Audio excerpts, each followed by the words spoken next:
கன்னியாகுமரி மாவட்டம் நாகர்கோவில் மாவட்ட ஆட்சியர் அலுவலகத்தினுள் பார்வையற்றோர் மாற்றுத்திறனாளிகள் மற்றும் பட்டதாரிகள் சங்கம் சார்பில் 50க்கும் மேற்பட்ட மாற்றுத்திறனாளிகள் ஆர்ப்பாட்டத்தில் ஈடுபட்டனர்.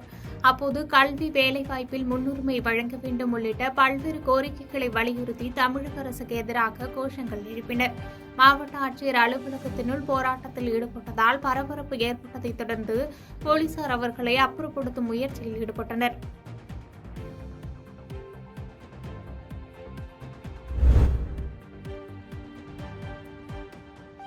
புதுக்கோட்டை மாவட்டம் அலுவலகம் செல்லும் சாலையில் பார்வையற்றோர் மறுமலர்ச்சி சங்கம் சார்பில் பல்வேறு கோரிக்கைகளை வலியுறுத்தி ஆர்ப்பாட்டம் நடத்தினர்.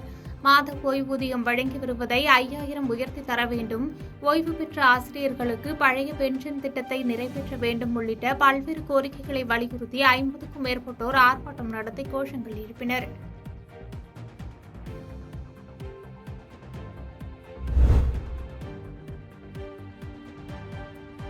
காஞ்சிபுரம் மாநகராட்சி மன்ற கூட்டம் மேயர் மகாலட்சுமி தலைமையில் அறிஞர் அண்ணா அலுவலக கூட்டரங்கில் நடைபெற்றது. இக்கூட்டத்தில் 82 தீர்மானங்கள் வைக்கப்பட்ட நிலையில் 3 தீர்மானங்கள் தற்காலிகமாக ஒத்திவைக்கப்பட்டு 79 தீர்மானங்கள் ஏகமனதாக மாமன்ற உறுப்பினர்களால் ஏற்கப்பட்டது. இதைத் தொடர்ந்து காஞ்சிபுரம் மாநகராட்சி எல்லைக்குட்பட்ட பகுதிகளில் சாலையில் சுற்றித் திரியும் கால்நடைகள் மற்றும் தெருநாய்களை பிடிக்க நடவடிக்கை வேண்டும் என மாமன்ற உறுப்பினர் சுரேஷ் கோரிக்கை வைத்தார். இதற்கு உடனடியாக இன்னும் ஓரிரு நாட்களில் இதற்கான நடவடிக்கை எடுக்கப்படும் என மாநகராட்சி சார்பில் தெரிவிக்கப்பட்டது.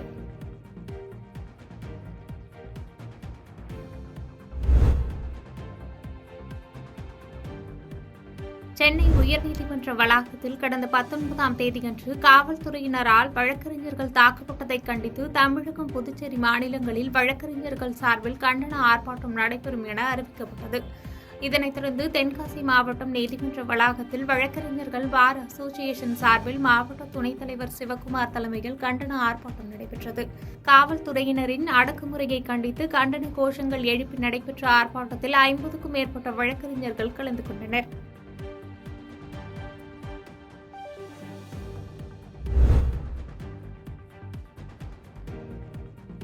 விருதுநகர் மாவட்டம் சிவகாசி அருகே உள்ள எஸ்என்புரம் மற்றும் செங்கமல நாச்சியார்புரம் பகுதியில் கடந்த 20 ஆண்டுகளுக்கு மேலாக பொதுமக்கள் வசித்து வருகின்றனர்.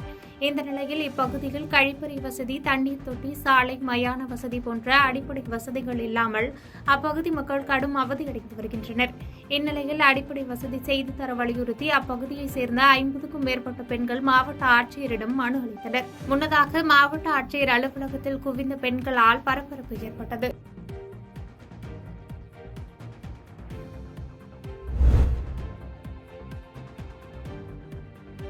சுற்றுச்சூழல் மாசுபடுவதை தடுக்கும் வகையில் பொதுமக்களுக்கு விழிப்புணர்வு ஏற்படுத்தும் விதமாக மயிலாடுதுறை மாவட்ட ஆட்சியர் மகாபாரதி தனது முகாம் அலுவலகத்திலிருந்து நடந்து சென்று அரசு பேருந்தில் அலுவலகத்திற்கு பணிக்கு சென்றார். கீழ நாஞ்சில் நாடு பகுதியில் உள்ள பேருந்து நிறுத்தத்தில் அரசு பேருந்தில் ஏறிய மாவட்ட ஆட்சியர் மகாபாரதி, மாவட்ட வருவாய் அலுவலர் மணிமேகலை, மாவட்ட சுற்றுச்சூழல் பொறியாளர் தமிழ்மொழி உள்ளிட்ட அதிகாரிகள் 7 பேர் 1.5 கிலோமீட்டர் தூரம் தொலைவில் உள்ள மாவட்ட ஆட்சியர் அலுவலகத்திற்கு அரசு பேருந்தில் பயணம் செய்தனர்.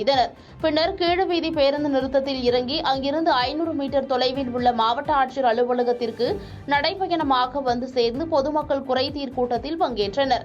மாதத்தில் ஒரு நாள் இதுபோல் அனைத்து அதிகாரிகளும் பொது போக்குவரத்தை பயன்படுத்த வேண்டும் என்றும், வாகனத்தை பயன்படுத்தாமல் பேருந்திலும் நடைபயணமாகவும் அலுவலகத்திற்கு சென்றால் வாகனத்தின் மூலம் ஏற்படும் மாசுபாட்டை குறைக்கலாம் என்றும் கேட்டுக் கொண்டார்.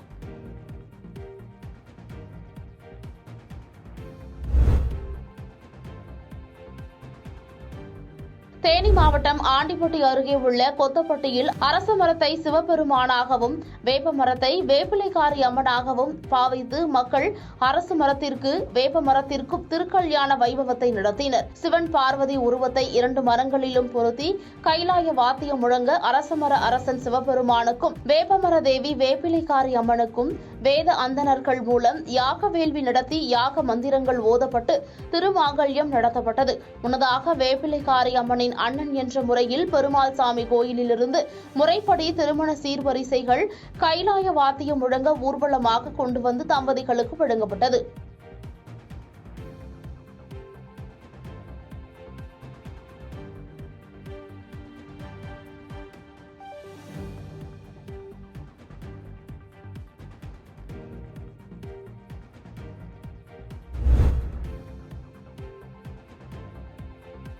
சென்னை உயர்நீதிமன்றத்தில் கடந்த 2009ஆம் ஆண்டு வழக்கறிஞர்கள் தாக்கப்பட்ட தினத்தை ஒவ்வொரு ஆண்டும் கருப்பு தினமாக கடைபிடித்து வருகிறார்கள். இந்நிலையில் புதுச்சேரியில் உள்ள ஒருங்கிணைந்த 15 நீதிமன்றங்களை சேர்ந்த 1500க்கும் மேற்பட்ட வழக்கறிஞர்கள் இன்று ஒருநாள் நீதிமன்ற பணிகளை புறக்கணித்து கருப்பு அட்டை அணிந்து தங்களது எதிர்ப்பை தெரிவித்துள்ளனர். ஒருங்கிணைந்த அனைத்து நீதிமன்றங்களிலும் வழக்கறிஞர்கள் பணி புறக்கணிப்பு காரணமாக நீதிமன்ற பணிகள் பெருமளவு பாதிக்கப்பட்டது.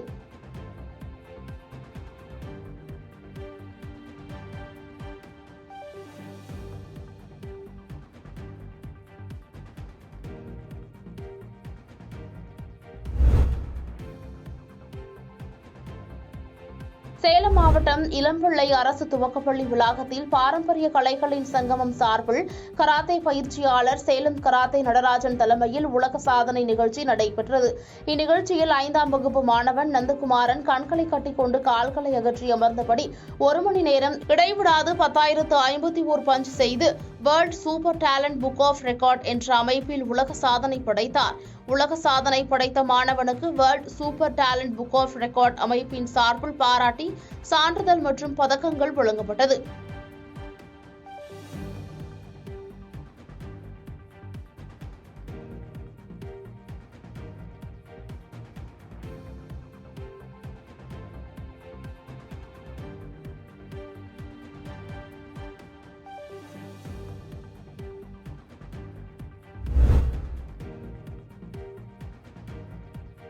திருப்பூர் மாவட்ட ஆட்சியர் அலுவலகத்தில் காலை முதலே பொதுமக்கள் தங்கள் குறைகளுக்கு மனு கொடுப்பதற்காக மாவட்ட ஆட்சியர் அலுவலகம் வந்தனர். காலை முதலே காத்திருந்த பொதுமக்கள் தங்கள் மனுக்களை பெற்று பரிசீலிக்க மாவட்ட ஆட்சியர் உட்பட அதிகாரிகள் காலை 11 மணியாகியும் யாரும் வராததால் பொதுமக்கள் வெகு நேரமாக காத்திருந்தனர். மேலும் பொதுமக்கள் அமரக்கூட போதிய இருக்கை வசதிகள் இல்லாத காரணத்தால் பொதுமக்கள் ஆங்காங்கே தரையில் அமர்ந்து அதிகாரிகளின் வருகைக்காக காத்திருந்த சம்பவம் பொதுமக்களிடையே பெரும் வேதனையை ஏற்படுத்தியது.